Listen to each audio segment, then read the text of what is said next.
Hello everybody, Terrence Pop here with another episode from the Lair. I love doing that. Alright, anyway, we got a few more airborne stories, and then I got a pretty good story from the Ranger Battalion. Basically, actually I got a couple stories. Pretty much what happens when you piss off Airborne Rangers. It's not pretty, but hey, it is what it is. Okay, so towards the end of my tour with the Airborne Ranger, with Bravo Company, 2nd Ranger Battalion, Fort Lewis, Washington. I was at the end of my enlistment. I'd already come back from SFAS. I was selected, and I was basically just waiting to ETS. I got put on duty to assist in one of a jump. I think it was Alpha Company was coming back from one of their missions. I don't know the details exactly what was going on, but they're doing a mass attack, 3 aircraft, C-141s, jumping into Fort Lewis.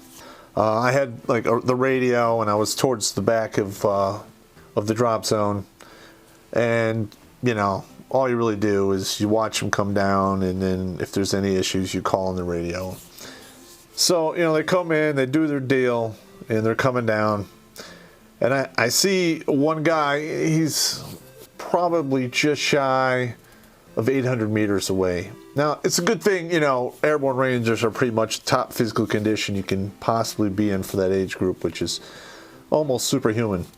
But I don't even know who this guy was, but this guy, he came out of the aircraft, and he was all fucked up, and it happens once in a while, especially if you have a violent exit from the aircraft, but his boot was stuck in the risers over his head, and he was coming down basically upside down. So the chute was open, but one of his legs was caught in the risers, and he was gonna fucking hit the ground with his fucking brain pan, which is the equivalent of jumping off of, I don't know, a garage. It's like 9-foot drop, 8-foot drop.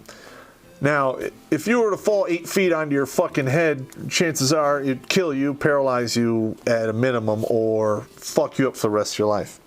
So I watched him. I thought maybe he was going to be able to kick himself free. They issue a one-handed opening knife.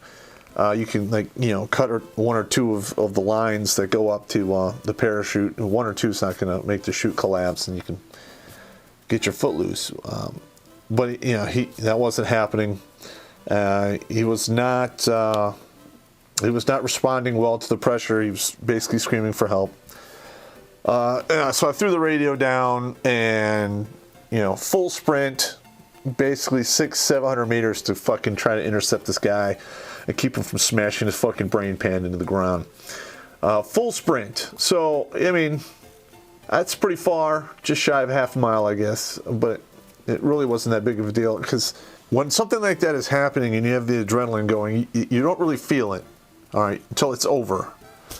I don't know. There's a lot of guys that are like this, but you get mission focused or situational awareness. You just kind of lock into what you need to do, and that is basically 110% effort in that direction. Go. And the only way you're going to stop a guy like that is you got to kill him. So I covered the ground, and I got there. He was maybe 50 feet off the ground. He was fucking free. He was flipping the fuck out, and I'm like, all right, what am I gonna catch this guy? At that time I was pretty buff. I used to lift weights 3 times a week. I benched just shy of 2 times my body weight. I was 174. Deadlifted 1.5 times my body weight, pick it up over my head. Pound for pound is a fairly strong guy. But I knew I wasn't going to be able to catch a 200-pound dude with all this fucking gear upside down. So what I did is I ran up to him as he was coming down, and I put one arm under each one of his shoulders, and then I took a knee. All right, so my elbow was on my knee, and it gave just enough resistance for his body, instead of going head first in the ground, it fucking turned his head, and when his shoulder slid off of my leg, the side of his body hit the ground. Knocked the wind out of him. You know, I released both of his canopy releases so the chute didn't drag him. He was out of wind. He was fucked up pretty good. Nothing was broken. Nothing was knocked out of socket. Nothing but his pride was hurt. I don't remember the ranger's name. You know, I fucked with him. You know, it basically said he screamed like a bitch, whatever. And then I had to go back because I had dropped my radio and I didn't want to lose it because that would have been my ass. So, yeah, I saved that motherfucker's life. You know, flat out. And, you know, if it would have been me, I'm sure somebody would have done the same thing.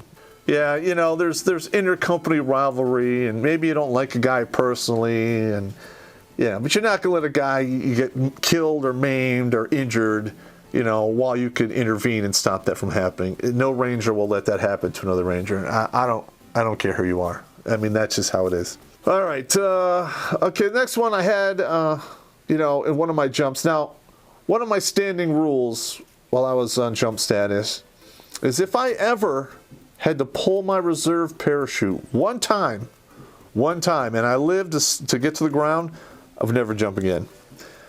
To date, I've never had to do that. But I did have this one particular, it's called an entanglement, where I had some schmo like swing into my risers and get caught up there.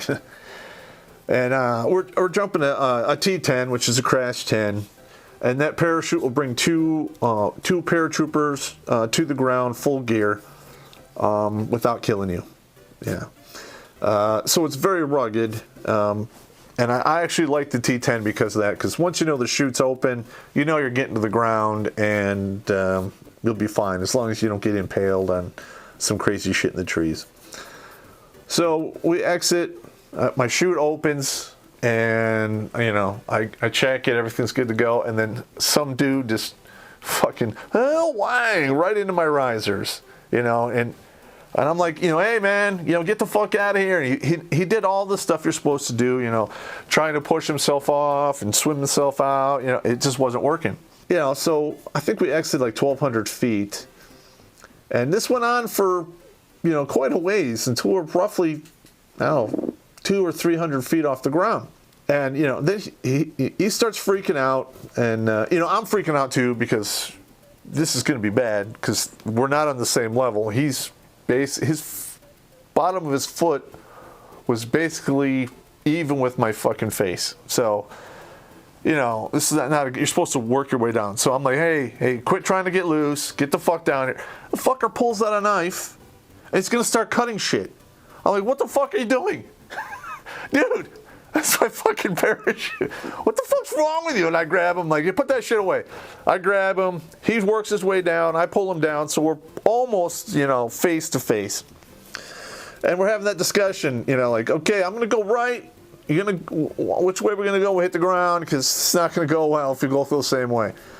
So we hit the ground. I went to my right and he went to the other side. And we all did a pretty good PLF. You know, during the whole clusterfuck of the landing, his boot hit me in the fucking face, and I almost had to get a stitch or two in my forehead. But, you know, all things considered, I would consider that a good landing. Nobody got broken, nobody got hurt, a little bit of bleeding. But, you know, as all the Airborne Rangers say, you know, drink water, take Motrin, and drive the fuck on. Okay, now another parachute landing that I did that was actually fairly treacherous.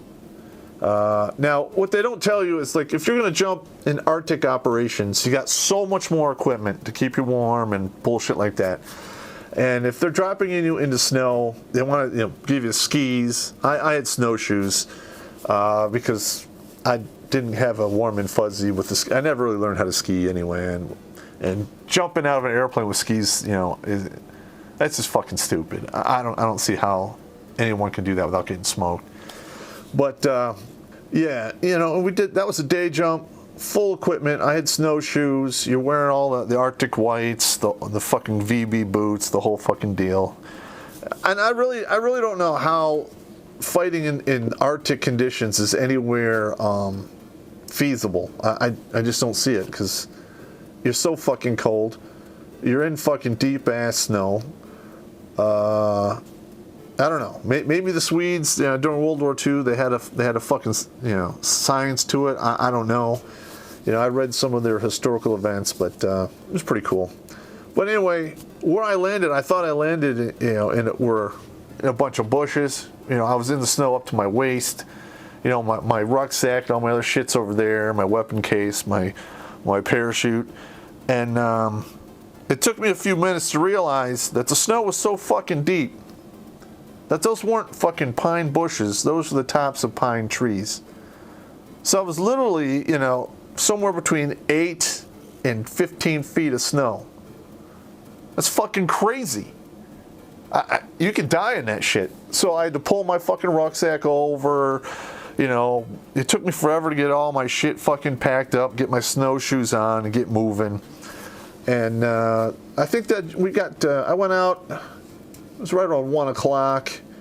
By the time I got to the chute collection point, it took about a little over an hour to get there. And I was smoked because I had to carry all that shit, all my equipment, and then walk with it with snowshoes on, which is hard. I don't care who you are. That's fucking hard. I wasn't born in Alaska. I'm from Michigan. Yeah, I've dealt with deep snow when I was a younger kid, but not in a survival, move around situation on a day-by-day basis. So there were quite a few guys that weren't at the collection point, and we grounded our equipment and basically we just went out with our snowshoes. Some guys had the cross-country skis and went out there and collected the rest of everyone. And we didn't get everyone back until like 5 o'clock. And that's how much of a clusterfuck that was. So again, I don't know how anybody does any kind of, Arctic operations, especially airborne operations. I personally don't think it's worth the juice isn't worth the squeeze. I'm just saying. All right, this is actually a pretty good story. I don't know if I might have touched on this in a past one, but this is what happens when you piss off a bunch of Airborne Rangers. Now, the Airborne Rangers, they're 18 to 24 years old. They're in the best shape of their lives. They probably run 5 miles every day. And then you have the guys who, like me, who do all the standard PT, and then, PT above and beyond that, like ice lift weights and do karate and martial arts and stuff. But anyway, these guys are Alpha Company, and we used to all hang out at this one club on post called Madigan. It was behind the Madigan Army Hospital, and it was like it was an NCO club.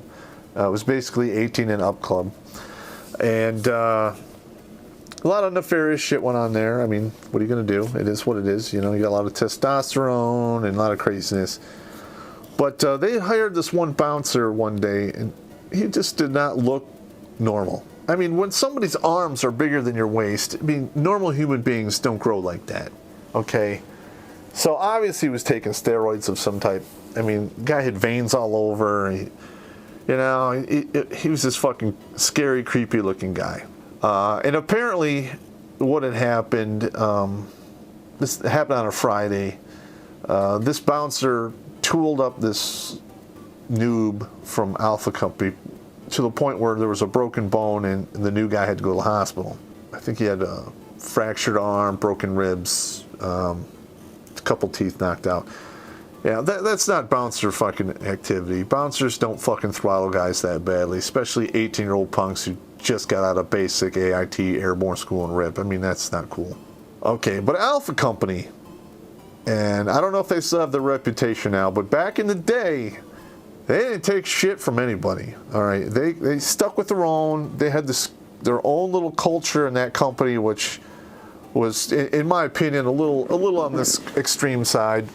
In Bravo Company, people got smoked, and there's some crazy ass shit. But the Alpha Company guys, they took that shit to a whole other level, because I saw them do some shit, and I'll get to those stories down the road. But they did some crazy ass fucking shit. So this is Saturday. This is a day later. Now I'm in the Madigan Club. I have the high and tight haircut. I'm just hanging. I'm not even involved in any of this. I didn't really even know about the kid who got tooled up on Friday because I wasn't even there Friday night. I usually went on Saturday. So I'm standing there, doing my deal. I got a beer in my hand. I don't remember. But some of the Airborne Rangers from Alpha Company came through the club and were easy to identify. And they walked up and said, "Are you in second bat?" I said, "Yeah, I am." They go, "Well, some shit's about to go down. Your best bet is just to stick with us because you know, it's probably going to get pretty ugly. And, you know, they were correct, because if I'd have stayed, I'd have to answer questions, you know, and I didn't need that aggravation. Yeah, I'm wearing, like, you know, chick hunting fucking duds. I'm not wearing fucking, you know, what I wear today usually, which is boots, khaki pants, and sweats, and t-shirts and shit. You know, because that kind of clothing is fully operational, and you can actually traverse between civilian and semi-military, military operations very easily. But that particular day, I was not wearing that kind of clothing. I was wearing clothing to pick up pussy. And I'm going to be honest, that's just how it is. So, well, the whole shit kicks off about maybe 4 minutes after that, because I was actually paying my tab and I was going to leave because I didn't want to be involved in this crazy shit. But apparently, Alpha Company had blocked off the driveways into the parking lot. They had roughly, from what I saw, somewhere between a platoon and a half of guys, which is, you know, 30 to 40 guys. All right, 30 to 40 dudes who are like cybernetically in shape, who don't give a fuck, and all they want to do is kick ass. Dangerous fucking combination. And they ripped down that one bouncer in the front and beat him with an inch of his life. I think he spent a good week and a half in the hospital. We never saw him again after that. I didn't actually see that go down. I only saw the aftermath, because when they got done beating that dude's ass, you know, they're all spun up. They decided to come in and they fucking wrecked the bar. Like, it was utter pandemonium. People were running, and, you know, chairs, and fucking the glass behind the bar broke, glasses and bottles. It was utter fucking mayhem. So, you know, I'm trying to get to the front door while this is going on, and I get to the front door and I look out and I see the fucking bouncer beat through fucking, you know, 3 shades to Sunday on the ground, all fucked up. And then there's maybe 6 or 7 MP cars in the parking lot, you know, with full lights and sirens. And they're all out there, you know, and they're like, hey, come out, blah, blah. They're giving the whole fucking deal. And I'm like, fuck. I am fucked. I'm in the 2nd Ranger Battalion. I got the same fucking haircut. They wrecked this dude. They wrecked the bar. I have no choice now but to run for my life. They had dogs, the whole fucking deal. So, you know, the Rangers are so well trained. Like, literally, I think there's a couple NCOs that are like, all right, break for the woods. And everyone just starts running. All 40 guys with me involved. We're just... And you can hear the MPs behind us. Don't let them get to the woods. Don't let them get to the woods. Don't let the dogs go. Do not let the dogs go. Because, you know, we would have killed them. I mean, I'm going to be honest. Every Ranger has a knife, and dogs are easy to kill. And, like, literally, we, like, went into the woods. And then once we're in the woods, we're in our own fucking element. You know, you're not running us down. You're not catching us. It's just not going to happen. And we navigated back from North Fort back to, it was basically where the ranges are, you know, on Fort Lewis, and then we worked our way back to the battalion. But I remember, like nobody ever talked. We just went into our normal moving in the V formation. We were crossing roads, using scroll the road. Nobody said shit. I don't know who was in charge. I just wanted to get the fuck out of there, and I was just doing what I was just following with everyone else. We had to cross, like, this one road, and the Rangers were on the left, and then, you know, the battalion was on the right, and then it was maybe a half a mile up. And you could see up the road this way, there was an MP on a crossroads, and there's the lights on and shit. And then, like, literally, we all just lined up on the side of the road, and then we all ran across at once. So you really couldn't tell how many we were. And you could hear them over there, oh, I got them, the Rangers are here. And they're on the radio doing their deal. And from there, you know, to the battalion is a half mile, which we covered in a sprint. So by the time that car even made it up the road, you know, because they were maybe 3/4 of a mile past us. So by the time they drove the 3/4 of a mile to where we were at, or where he saw us, and to where the battalion was, you know, that's maybe 1.25 miles. We were already inside the fence. We were gone. You know, I was already in the building. That was it. I was in Bravo Company building. I took my fucking my fucked up clothes off because, you know, running through the fucking woods at night fucked everything up. But I had left my car in the parking lot. So the next day, you know, I went to go get my car, and, you know, there were some questions asked, but I didn't think it was a big deal. And then CID showed up with the MPs on Monday. They asked me, you know, was I there? And I said, yes, I was there. And they, well, what happened? And I'm like, I left before the crazy event happened. I was drinking too much, and I took a cab back. So, you know, I didn't want to drink and drive. And that was, they can't prove I was, you know, they could prove I was there, but they don't know the time frame and what everything went down. But, you know, that was fucking hilarious. And it was kind of scary too, because, I mean, without even fucking, I didn't even work with these guys. This was Alpha Company. Yeah, I didn't even know these guys, you know, because in the Ranger Battalion, you're in another company, you really don't see that, you know, you don't interact with other companies that much at all. It's like a whole other world. But you were so well trained. It's like we flawlessly executed in E&E across fucking Fort Lewis and evaded the fucking cops, and not one man was caught. Of course, we were banned from going to Madigan for a while, which I didn't really listen to that shit. I did it anyway because, you know, I was well behaved and I didn't act like an asshole. But that's neither here nor there. But anyway, I'm going to have some more stories about the Ranger Battalion. I'm sure you guys will love that stuff. But I hope you guys have a good evening. Take it easy.